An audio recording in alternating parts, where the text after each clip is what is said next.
And welcome back, everyone. We're going to be taking you back live to Massachusetts shortly for some reaction, but many developments, and most of them you were brought up to speed both at the top of the show from our correspondent, but also from the press conference that we just heard from both law enforcement and the governor. I'd like to bring in our guest right now from New York City. We're joined by Zachary Shirkey. He joins, as I said, from Manhattan Studio. He's Associate Professor of Political Science at Hunter College, and he specializes in international security and terrorism. Zachary, I appreciate a few minutes. Thank you very much. Zachary, can you hear me all right? Oh, great. Thank you.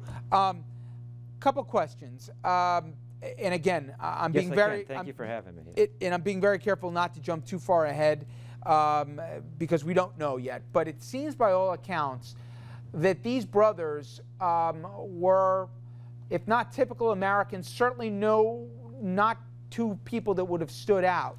But obviously something happened recently that radicalized them. We're hearing little snippets that one brother recently became a devout Muslim, praying 5 times a day. There was a recent trip back to Russia and connections, loose albeit, that people are tying to Chechnya, including some of the information on via social media on their Facebook pages, etc.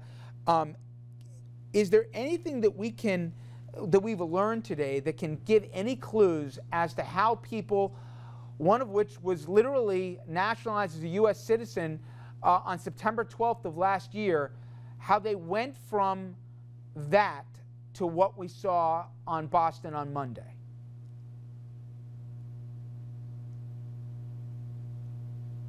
Well, obviously we can't know the specific event for them without capturing Johar alive, but it's not atypical for, if you look at some of the attacks by the immigrants in Europe and Western Europe had done, they fit a somewhat loose profile, right? They're young, educated is fairly typical.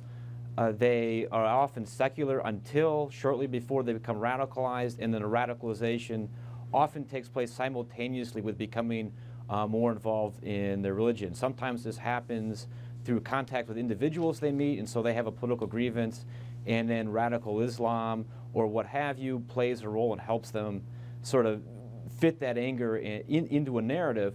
Other times it may be through internet sites, right? There's lots of radical jihadist websites that are quite easy to find, and that may have self-radicalized. So we don't know in their particular case, but it's not exactly atypical. Apparently, Tamerlan, the older of the two brothers who's deceased, who died in that gunfight in the early hours here with police in Watertown, reportedly he was investigated by the FBI 2 years ago for extremist beliefs. We don't know more than that and what that is, but apparently he was on a radar here, Zachary. So this may not have been some overnight transformation.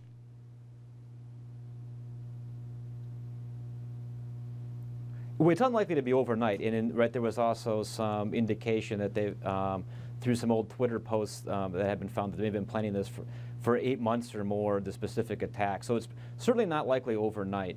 And also it seems that Tamerlan was, the older brother, obviously, and may have been the more dominant and brought his younger brother along. Tamerlan also seems to have had somewhat of a harder time integrating into U.S. society, where Johar seems to have had a pretty typical ability to interact with his fellow students and things like that, where Tamerlan seems to have been more isolated, right, having comments where he said he had not a single American friend and didn't understand Americans. You know, for us, and again, I want to preface this by saying, Zachary, that we don't know that there's any connectivity at all. However, talk a little bit about, for most Americans, when they hear Chechnya, they think of a conflict that's just between a lot of the rebels and obviously the Russian government or leadership that they feel has been oppressive here. And they've known of two more of the high-profile tragedies that happened, one in that movie theater and then one at that school that left, I believe, 300 dead. Can you give a little bit of the context of what has happened in that part of the world and how there has been at least some reporting that there has been funding put towards some of those rebels by some of the more extremist Muslim groups here, including from Al-Qaeda.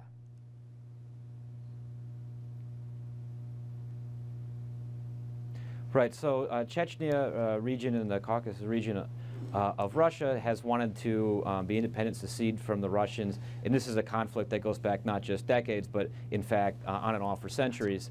And you have sort of two types of Chechen groups that have fought the Russians. One, more strictly nationalist, not necessarily secular, but more of a nationalist movement, and then more that have had some smaller groups that have had links into the broader worldwide global jihadi movements.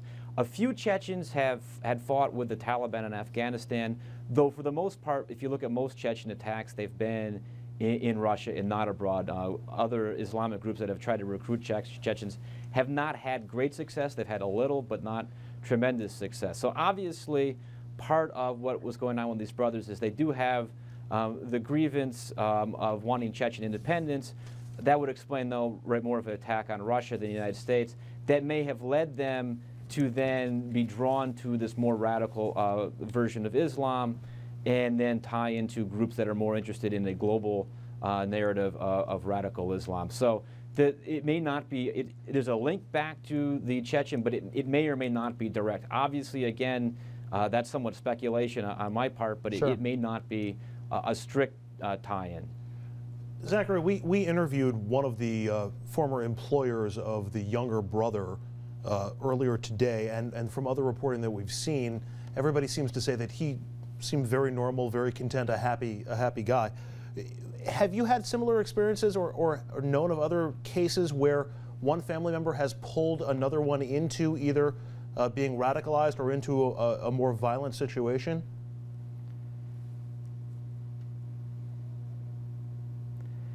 Sometimes you'll see that where a family member does that, or a friend, someone gets a contact first. Also, often if you hear people talk about people who've been involved in terrorist groups, they're often quite polite, social. This is especially true of a number of jihadist groups, that they're very polite. And so there's a mistake that people who engage in terrorism are inherently asocial in all of their interactions, and that's just not true at all. So it seems like a contradiction that someone can be very polite and just seem like a normal individual and then engage in terrorism. But really, if you look at the broad sweep of terrorists, it's not actually as unusual as it would seem at first blush. And Zachary, one last thing before we let you go. Obviously, we've been following in Massachusetts the investigation from all levels, from the feds, obviously, to the state and local law enforcement. But give an idea to the public at home what's happening on the international stage right now. We know the parents of these two brothers were interviewed. We know in Russia, as well as obviously family members stateside. But talk about in the international, whether it be CIA, whether it be Interpol, whether it be also Russian intelligence. Talk about what's going on globally here to figure out if these two guys were just two disaffected people who acted alone, or if there was any coordination from anywhere else.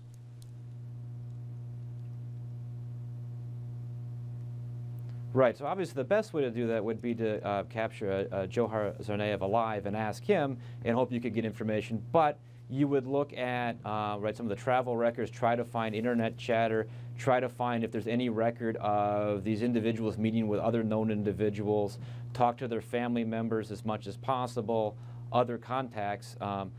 Obviously that takes time, and they may not have had a lot of, if the contacts are limited, there may not be, but obviously you want to know if they're part of a larger cell or if it is just the two of them largely acting on their own, and that's something the FBI, CIA, and other agencies from around the world will be working on very, very much 24 hours a day, really.